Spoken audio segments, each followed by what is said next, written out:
Hello students, welcome back to my channel. आज हम लोग आपके वर्कशीट नंबर 44 करने वाले हैं, जो आपके क्लास 8th विज्ञान की वर्कशीट है। सभी बच्चे अपने अपनी नोटबुक निकालेंगे, जिससे आप लोग हैंड टू हैंड वर्कशीट को कंप्लीट कर सको। 30 दिसंबर की आपकी वर्कशीट है। इसमें टॉपिक दिया गया है बल तथा दाव।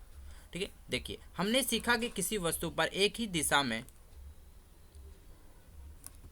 एक सेकेंड स्टूडेंट्स, पहले मैं आपको ये बात बताना चाहता हूँ, जैसे कि आप लोगों को पता है मैं मेडिकल लाइन से हूँ और बच्चों मेरी हॉस्पिटल के अंदर कोविड ड्यूटी स्टार्ट हो गई है, क्योंकि केसेस ज़्यादा बढ़ने लगे हैं। तो मैं आप लोगों से इन्फॉर्मेशन भी शेयर करता हूँ कि कैसे कैसे प्रिकॉशन लेनी चाहिए, क्या क्या स्टेप हैं, कितने केसेस हो गए, क्या क्या इसके सॉल्यूशन हैं, वैक्सीन कौन सी काम कर रही है या फिर नहीं कर रही। ठीक है, तो सभी बच्चे मेरे चैनल पर जरूर विजिट करेंगे, सुरजीत सिंह चैनल पर। ठीक है, चलिए हमने सीखा कि किसी वस्तु पर एक ही दिशा में लगाए गए बल जुड़ जाते हैं, इसलिए दिशा में बल लगता है। बताना जरूरी है, किसी वस्तु पर लगाया गया बल उसकी गति को बदल सकता है। यदि बल की गति दिशा में है तो वस्तु की गति बढ़ जाती है। यदि बल गति की दिशा के विपरीत दिशा में है तो वस्तु की गति कम हो जाती है।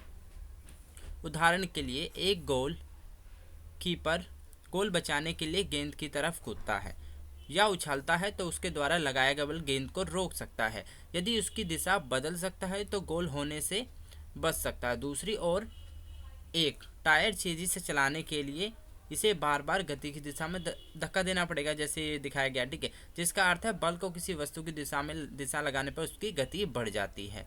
किस वस्तु की गति या उसकी गति की दिशा में या दोनों में परिवर्तन को वस्तु की अवस्था में परिवर्तन कहा जाता है। कुछ परिस्थितियाँ ऐसी भी होती हैं जिनमें वस्तुएं गति के लिए स्वतंत्र नहीं होती। उदाहरण के लिए, जैसे कि दिया गया, उदाहरण के लिए आटे की एक लोई को हाथ से दबाना या चपाती बनाने के लिए आटे की लोई को बेलना। इन स्थितियों में लगाया गया बल वस्तु के आकार में परिवर्तन कर देता है। ठीक है, ये आपका इतना हो गया। अब देखिए क्वेश्चन आंसर देख लेते हैं। दो स्थितियाँ के उदाहरण लिखिए जिनमें बल के कारण किसी वस्तु की अवस्था में परिवर्तन होता है। ठीक है, आपको इन दोनों का आंसर बताना है, दो स्थितियों के उदाहरण का। अब देखिए इसका आपका आंसर इसी में ही दिया गया, आप लोग इसमें से ही कंप्लीट कर सकते हो आपकी नोटबुक से ही। मैं आपको बता देता हूँ कहाँ कहाँ से आपको कहाँ से कितना लिखना है आंसर नंबर 1 में। ठीक है स्टूडेंट्स, सभी बच्चे क्वेश्चन उतार लेंगे पहले, जब तक मैं आपको उसका आंसर बताता हूँ।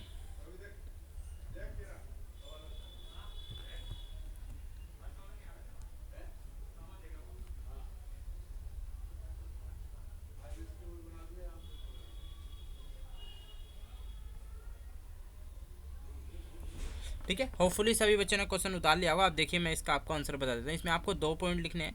ठीक है, देखिए सबसे पहला पॉइंट आप कहाँ से लिख सकते हो, यहाँ से।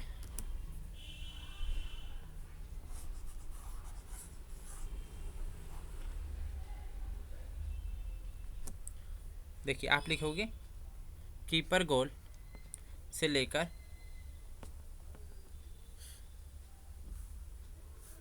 यहाँ तक। ठीक है, एक उदाहरण आपका ये हो गया आंसर नंबर 1, और एक यहाँ से यहाँ तक। ठीक है, ये भी आपका एक का ही आंसर है। तो 2 एग्जाम्पल लिखने थे, ये हो गए। ठीक है, अब देखिए इसमें पूछा जा रहा है निम्नलिखित स्थितियों में बल के प्रभाव को पहचान कर लिखें। आकार में परिवर्तन, देखिए आपको बताना है कि आकार में परिवर्तन किस में हुआ है। ठीक है, तो आप नींबू का एक टुकड़ा निचोड़ना है आपको। ठीक है, तो बच्चों आप देख सकते हो, अगर आप नींबू का एक टुकड़ा निचोड़ोगे तो इसमें बच्चों क्या आएगा, आकार में परिवर्तन आ जाएगा। ठीक है, तो देखिए मैं ऐसे जॉइंट कर देता हूँ, ऐसे आकार में परिवर्तन। ठीक है, इसमें आपको ये लिखना है लोहा द्वारा हथौड़े से लोहे के एक गर्म टुकड़े को पीटना। तो बच्चों इसमें अगर आप लोहे को गर्म करके टुकड़ों से पीटोगे तो उसका आकार चेंज हो जाएगा। तो बी में भी सेम क्या आएगा, यही आएगा। ठीक है, आकार में परिवर्तन। सी देख लेते हैं, एक कार का ब्रेक लगाने पर रुक जाना, दिशा में परिवर्तन। तो बच्चों इसमें क्या आ जाएगा, ये आपका दिशा में परिवर्तन। ठीक है, एक बल्लेबाज द्वारा गेंद को मारना, तो इसमें क्या आ गया, गति में परिवर्तन, गति में परिवर्तन। ठीक है, तो देखिए इसमें आपका क्या आया, आकार में परिवर्तन। इसमें भी आपका आकार में परिवर्तन आया, इसमें आपका दिशा में परिवर्तन आया, इसमें आपका क्या है, एक गति में परिवर्तन। ठीक है, अपने आसपास ऐसे उदाहरण दीजिए जिसमें बल दिशा की गति और अवस्था बदल देता हो। देखिए आपको एक अवस्था बदलनी है, दिशा बदलनी है, तो आप क्या क्या लिख सकते हो इसमें।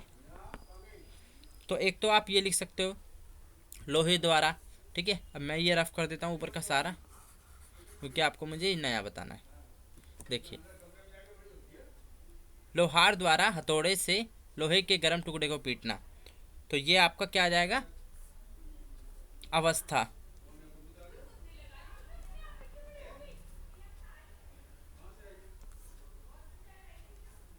ठीक है, ये अवस्था हो गया। अब गति की दिशा, एक कार का ब्रेक लगाने पर रुक जाना, ये आपका इसका आंसर हो गया। ठीक है, गति की दिशा का आंसर ये हो गया।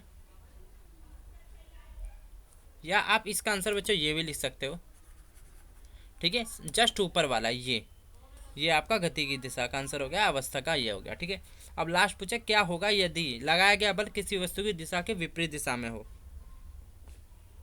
देखिए इसका आंसर 4 का ये दिया है आपका।